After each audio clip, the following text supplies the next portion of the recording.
What's up, everybody? This is Markus, your MTT coach of the Academy of Poker, with another short video. Today's theme is how to play super aggro opponents. We've all been there, we've all had to deal with that, and sometimes it can get really stressful to play those players. I'm going to give you a short few tips on how to handle those situations versus those players. Before we start, as always, make sure to subscribe to our YouTube channel, follow us on all our social media to grow our academy, and as I like to say, the more we are, the better. It can just help everybody to become better in poker, to learn and study the game that we all love so much. Hi guys, my name is Markus. I'm an MTT coach of the Academy of Poker, and we have a great offer for you. Our current Academy of Poker course will only cost you 200 euros, but if you do it the right way, you can even get it for free.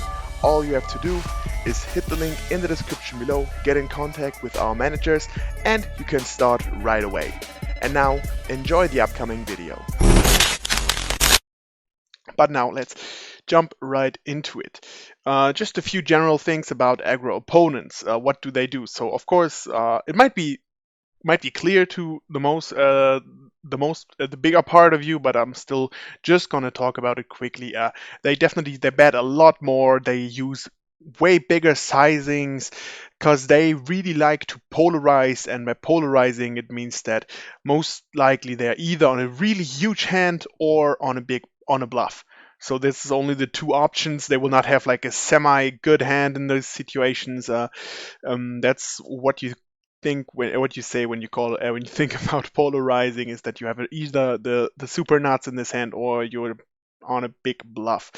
And a lot of time they just play really fast and really furious. So what I mean by that is that you will not see any time bank going down on their side, because the moment it's their turn, they will already bet.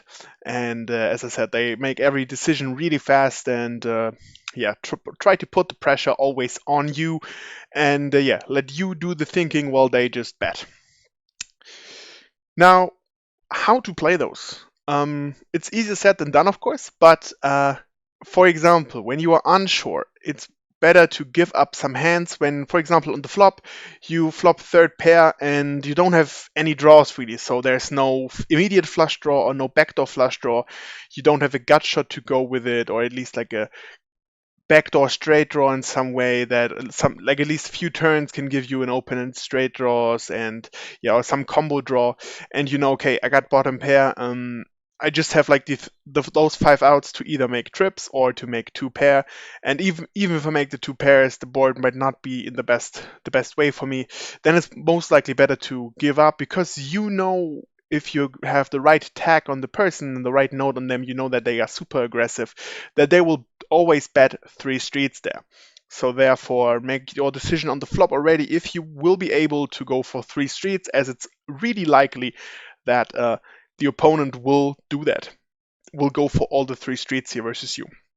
Also, what you can do often, play premium slower. And by premiums, of course, I'm talking about aces and kings, for example. And then when you have kings and the board is jack, 5 deuce offsuit, like a rainbow flop, it will be really nice because they will bet into you.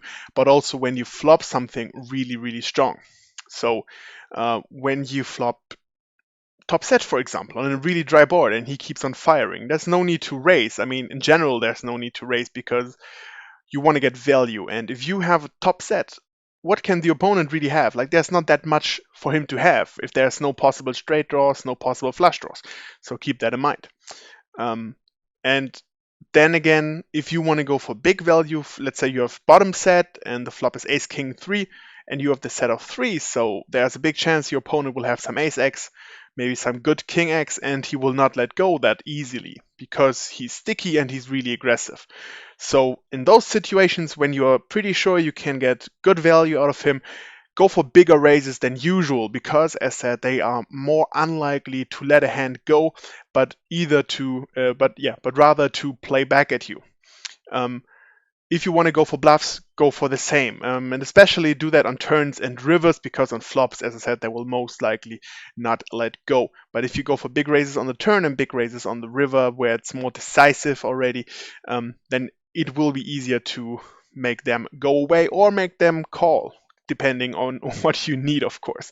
But as always, make sure that the way you play the hand makes sense. So if you have a bluff, for example, that you either have a semi bluff, so you have some outs in case you get called, or you have really good blockers, so that so let's say there's Jack 9-8 and you have King 10 or 10-6 or something like that, just so that you block the possible straight in those situations, and maybe then don't have something that they can have in this occasion. Um, Also, when you think about hero calling, in most cases, because they are that aggressive, and that's why also making notes is a really interesting thing or really important thing here as well.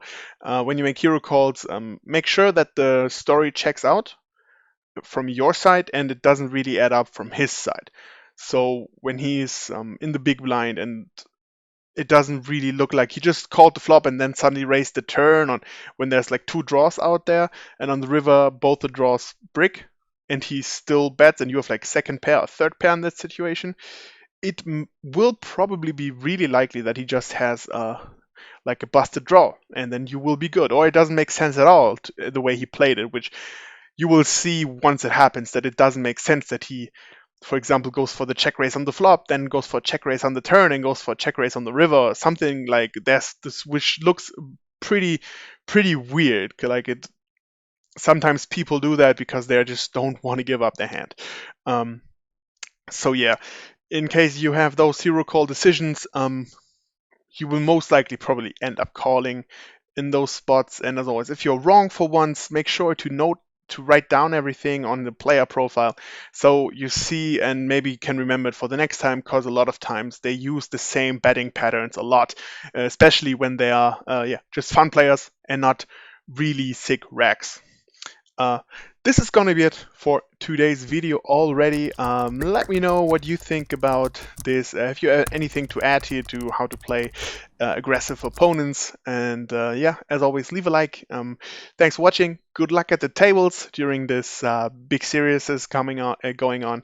And yeah, have a nice day, guys. See you in the next video. Ciao.